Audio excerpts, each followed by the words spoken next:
Welcome back. Today we shall study about use of it. आज हम it का प्रयोग सीखेंगे. it क्या है? it एक प्रोनाउन है और it एक इंट्रोडक्टरी सब्जेक्ट है. तो सबसे पहले it क्या है इस बारे में जानते हैं. तो यूज ऑफ इट में हम सीखते हैं कि इट का प्रयोग कहां कहां किया जा सकता है. तो इट बताया गया है कि इट एक नॉन लिविंग सब्जेक्ट है. यह निर्जीव वस्तुओं के लिए प्रयोग किया जाता है, लेकिन कैसे प्रयोग किया जाता है यह सीखना जरूरी है. जैसे निर्जीव है यह पेन, और कह दिया जाए यह एक पेन है. यह एक पेन या कलम है. चूंकि पेन निर्जीव है तो क्या इसको हम लिख सकते हैं इट इज ए पेन? यदि ऐसा लिखते हैं इट इज ए पेन तो यह गलत माना जाएगा. इसे हम लिखेंगे दिस इज ए पेन. ये राइट रहेगा. यानी नॉन लिविंग में निर्जीव वस्तुओं के साथ इसका प्रयोग तभी किया जाता है जब इसका रिपीटिशन होता है, दूसरी बार प्रयोग किया जाता है, पहली बार इसका प्रयोग नहीं किया जा सकता. दिस इज ए पेन, यह एक कलम है. अब अगला वाक्य जब लिखेंगे तो लिखेंगे जैसे यह एक कलम है और यह सफेद है. यह सफेद है या ये काला है, ये नीला है. तो लिखेंगे अब इट का प्रयोग हम करते हैं इट इज व्हाइट. वाक्य में आए हुए जो नॉन लिविंग नाउन होते हैं, उस नाउन के स्थान पे जो भी प्रयोग किया जाता है वो प्रोनाउन कहलाता है. अतः अब हमारा जो इट है यह एक प्रोनाउन है. प्रोनाउन के बारे में जान ले. प्रोनाउन क्या होता है? प्रोनाउन वह शब्द है जो संज्ञा के स्थान पे प्रयोग किया जाता है. उदाहरण से समझेंगे. जैसे कह दिया जाए आई सा ए पीकॉक. पीकॉक, मैंने एक मयूर देखा. अब यह आगे लिखा जाए यह नाच रहा था. तो मैं आई सा ए पीकॉक, पीकॉक हो गया नाउन. नाउन के रिपीटिशन को रोकने के लिए जो शब्द का प्रयोग किया जाता है उसे हम प्रोनाउन कहते हैं. प्रोनाउन वह शब्द है जो संज्ञा के बार बार प्रयोग करने से हमें रोकता है. संज्ञा के जगह में जिसका प्रयोग किया जाता है उसे प्रोनाउन कहते हैं. तो पीकॉक के जगह में अब जो शब्द आएगा, जैसे कह दिया जाए यह नाच रहा था, तो इट वाज डांसिंग. यहां जो इट आया है यह पीकॉक के लिए आया है. पीकॉक नाउन है. नाउन के स्थान में जो शब्द प्रयोग किया जाता है उसे प्रोनाउन कहते हैं. इट यहां प्रोनाउन का कार्य कर रहा है. इट वाज डांसिंग, इट शब्द प्रोनाउन है. यह पर्सनल प्रोनाउन है. और हमने सीखा है 3 person, first person, second person, third person. यह थर्ड पर्सन का प्रोनाउन है. और प्रोनाउन शब्द संज्ञा के स्थान पर प्रयोग किया जाता है. ये यहां पे देखिए नॉन लिविंग जैसे कहा गया निर्जीव वस्तुओं के लिए प्रयोग किया जाता है, यह धारणा गलत है. यहां ये पीकॉक के लिए प्रयोग किया गया है, यह सजीव है. तो ऐसा नहीं है कि केवल नॉन लिविंग के लिए ही प्रयोग किया जाता है. जैसे हमारे सामने बोर्ड है तो ये तो नॉन लिविंग है, इसके लिए भी इट का प्रयोग करेंगे. और जैसे आ जाए दिस इज ए काऊ।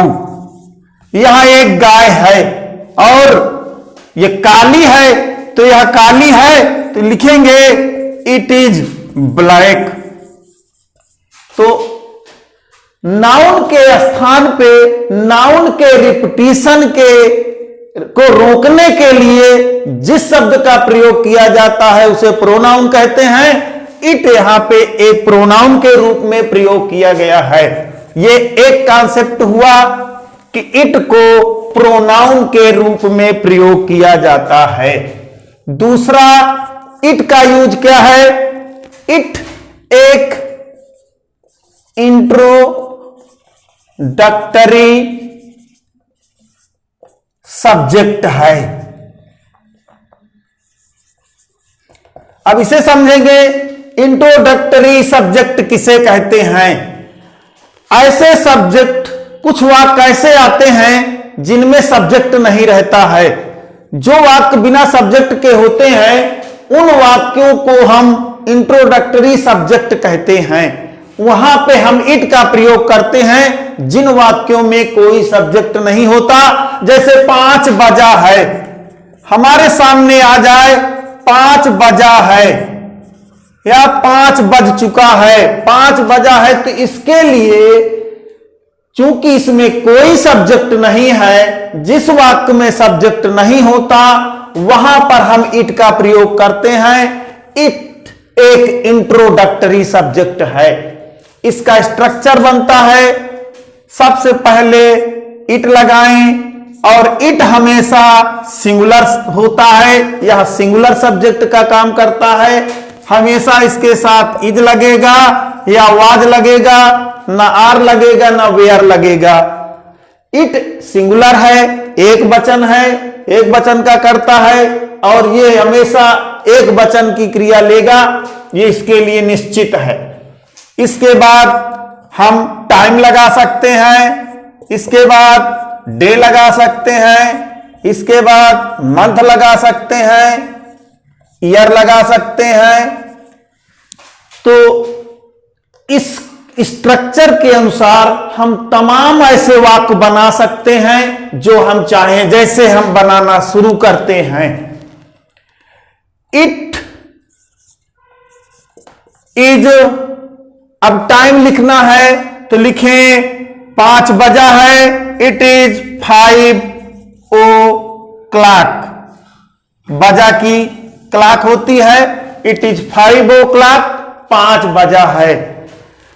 अब मान लो एक घड़ी के माध्यम से सीखते हैं इसी नियम को। ये घड़ी है और यहां पे 6 और ये 9।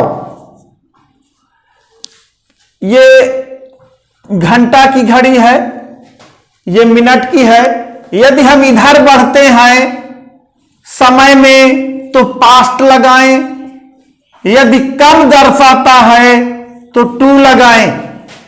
अब ये कैसे?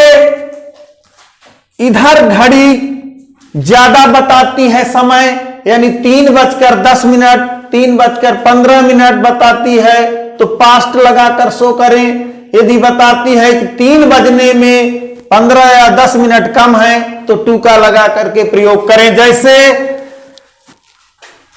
2:45 बजे हैं, तो इसके लिए क्या करेंगे? इट का प्रयोग सीख रहे हैं। 2:45 बजे हैं, ये विदाउट सब्जेक्ट का सेंटेंस है, इसमें सब्जेक्ट नहीं है। 2:45 बजा है यानी 3 से कम है।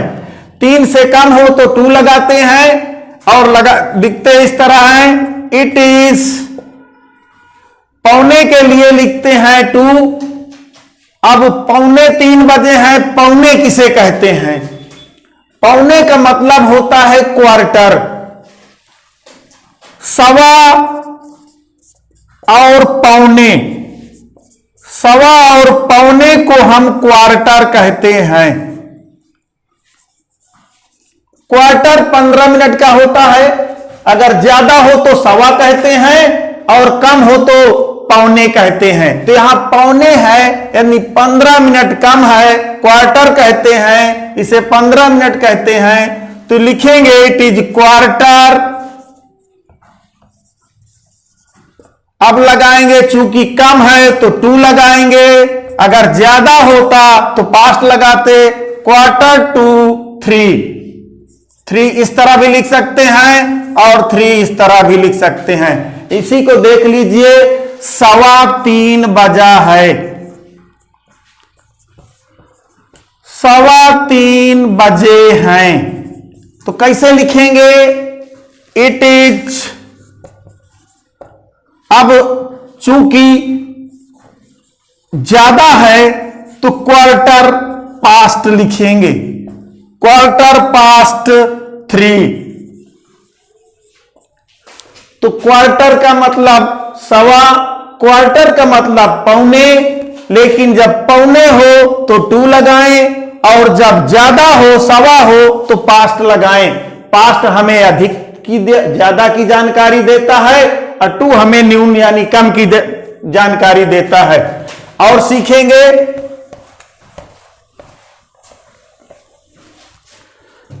जब 5 के मल्टीपल हो, जैसे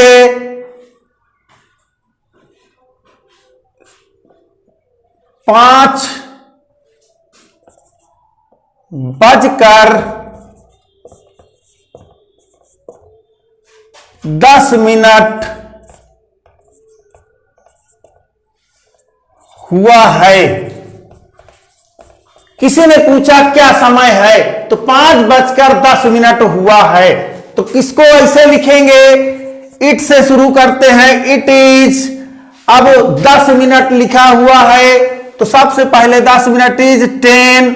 अब जब 5 के मल्टीपल हो, 5 हो, 10 हो, 15 हो, 5 के मल्टीपल में 5, 10, 15, 20, 25 इस तरह यहां 55 तक, तो हम मिनट नहीं लिखते, केवल ज्यादा हो तो पास्ट लगा देते हैं, कम हो तो 2 लगा देते हैं। यहां 5 बजकर 10 मिनट यानी ज्यादा हो गए हैं, तो इट इज 10 पास्ट 5। ये बनेगा 5 बजकर 10 मिनट हुआ है। अगर यही होता 5 बजने में 10 मिनट कम है, तो फिर यहां 10 to 5 लगा देते। इस तरह हम सीजन के लिए भी, दिन के लिए भी लिख सकते हैं। जैसे लिखे सीजन के लिए, सीजन है वर्षा ऋतु है, शीत ऋतु है, इट इज विंटर, शीत ऋतु है। ऋतु के पहले हम इट का प्रयोग करेंगे, ऋतु के लिए शीत ऋतु है, गर्मी का महीना है, इट इज समर। आज बहुत गर्मी है, लिखेंगे आज बहुत गर्मी है, इट का प्रयोग करेंगे। टुडे ये सब्जेक्ट रहित है, टुडे सब्जेक्ट नहीं है, न बहुत सब्जेक्ट है। जो वाक्य बिना सब्जेक्ट का होता है उसको हम इट से बनाते हैं। आज बहुत गर्मी है, it is very hot today, it is very hot today, आज बहुत ठंड है। तो लिखेंगे it is very cold today. गर्मी या सर्दी कोई ऋतु दर्शाने के लिए इट का प्रयोग किया जाता है। इट का अगला प्रयोग देखिए, इट के लिए अगला कॉन्सेप्ट है, यदि आ जाए मैं ही हूं, मैं हूं या मैं ही हूं, मैं हूं, तुम हो, तो इसको कैसे लिखेंगे, इसमें भी कोई सब्जेक्ट नहीं है, मैं हूं, आई एम तो होगा नहीं, इस तरह से अधूरा लगेगा। तो इसके लिए भी हम इट का प्रयोग करते हैं। लिखेंगे इट इज आई।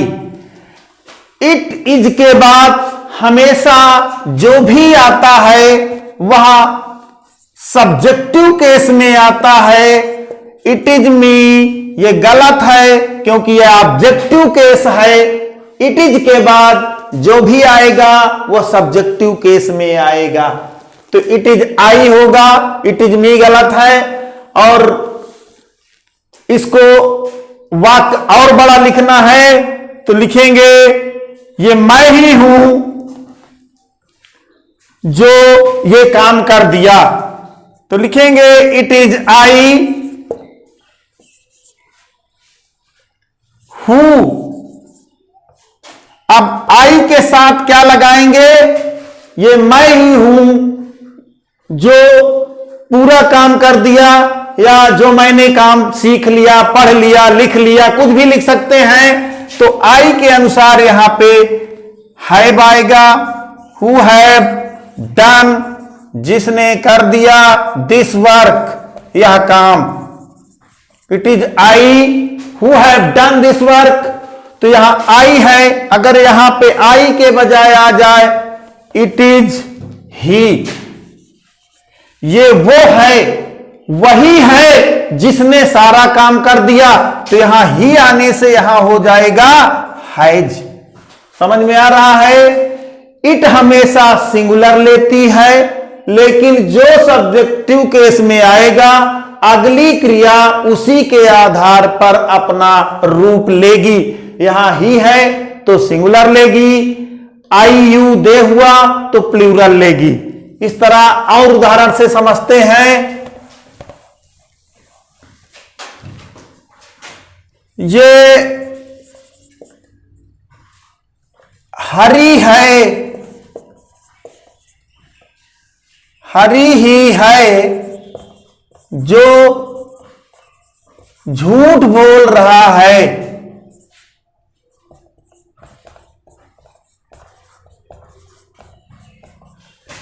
ये हरी है, ये मैं हूं तो इट इज हरी। यहां देखेंगे कि इट का प्रयोग हरी के लिए भी किया गया है। हरी एक प्रॉपर नाउन है। इट इज हरी, ये हरी है। हु जो झूठ बोल रहा है, हु इज। अब हरी के लिए इज आएगा। यहां हु से मतलब नहीं है बल्कि हरी से मतलब है। अगर यहां यू होता तो यहां आर होता। It is he Hari who is telling a lie.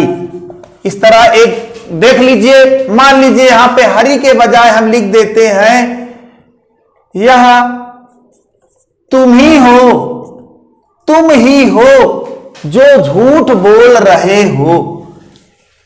ये तुम ही हो जो झूठ बोल रहे हो तो कैसे करेंगे? It is you, it is you. Who, अब यू के अनुसार क्या होगा? आर। समझ रहे हैं? कॉन्सेप्ट समझे। इसके बाद तमाम उदाहरण के अनुसार आप बना सकते हैं। ये तुम ही हो जो झूठ बोल रहे हो, it is you who are telling a लाई।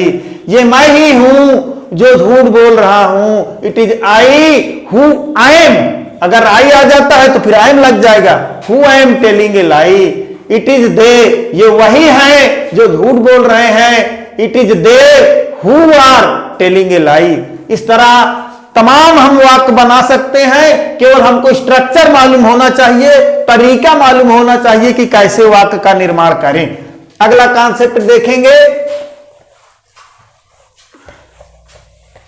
चौथे नंबर में। जैसे हो जाए 2 दिन हो गए, 2 दिन हो गए हैं। देखिए 2 दिन हो गए हैं, कोई भी सब्जेक्ट इसमें नहीं है। वह कैसा आ जाए जो बिना सब्जेक्ट के हो तो वहां पर हम इट का प्रयोग करते हैं। तो गया है चुका है इसमें लगाते हैं हैज बीन या हैव बीन।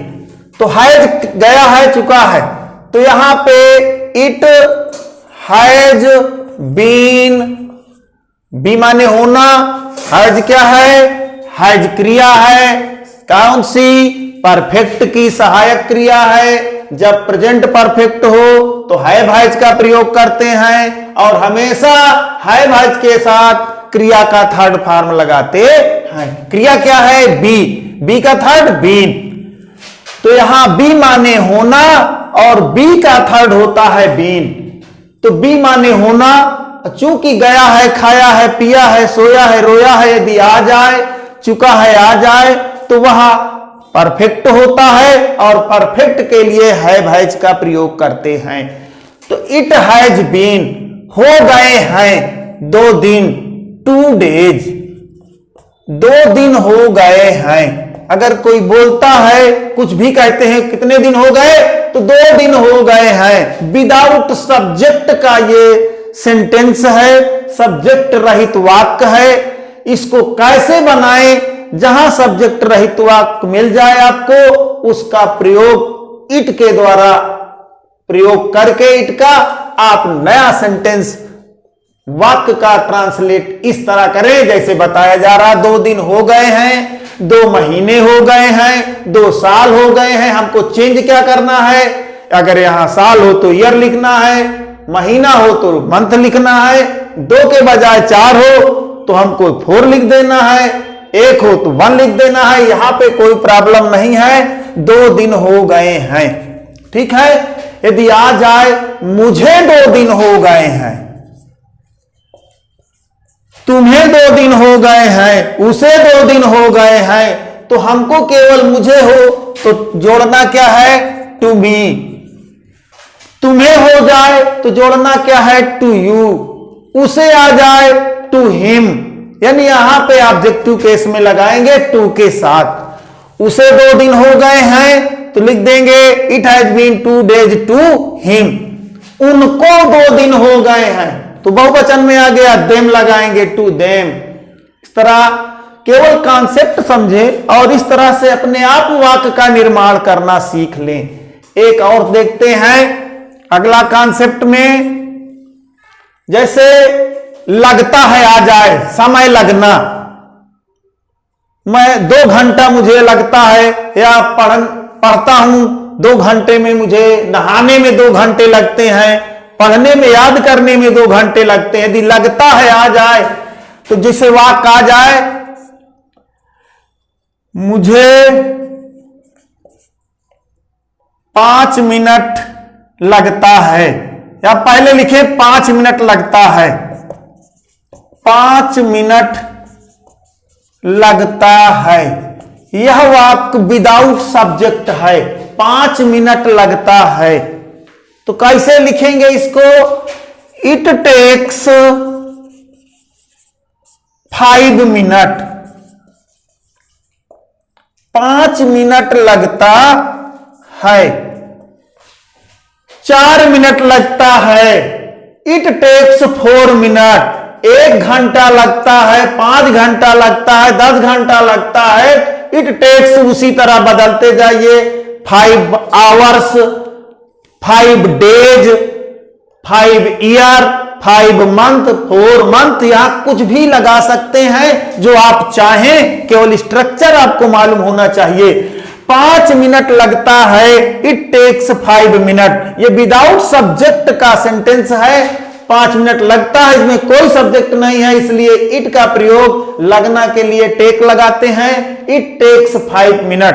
अब आ जाए मुझे 5 मिनट लगता है, तुम्हें 5 मिनट लगता है, उसे 5 मिनट लगता है, तो क्या लगाएंगे, केवल लगा देंगे टू।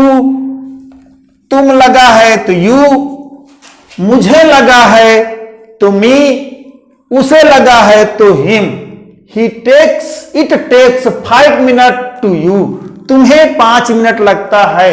अब लग जाए तुम्हें 5 मिनट किस लिए लगता है, स्नान करने में, याद करने में, लिखने में, कुछ भी यहां आ जाए, नहाने में, मान लीजिए आ गया नहाने में, तुम्हें 5 मिनट नहाने में लगता है, तो लिखेंगे it takes 5 minute to you to bath. नहाने में आ जाए बात, याद करने में टू लर्न द लेसन। इस तरह इट का प्रयोग हम इंट्रोडक्टरी सब्जेक्ट, यानी ऐसा सब्जेक्ट है ये जो वाक्य ऐसे आए हों जो सब्जेक्ट रहित होते हैं, बिना सब्जेक्ट वाले सेंटेंस के लिए हम इट का प्रयोग करते हैं। इस तरह हमने सीखा इट का प्रयोग। अब अगले वीडियो में देखेंगे इसके आगे। Thanks for watching video.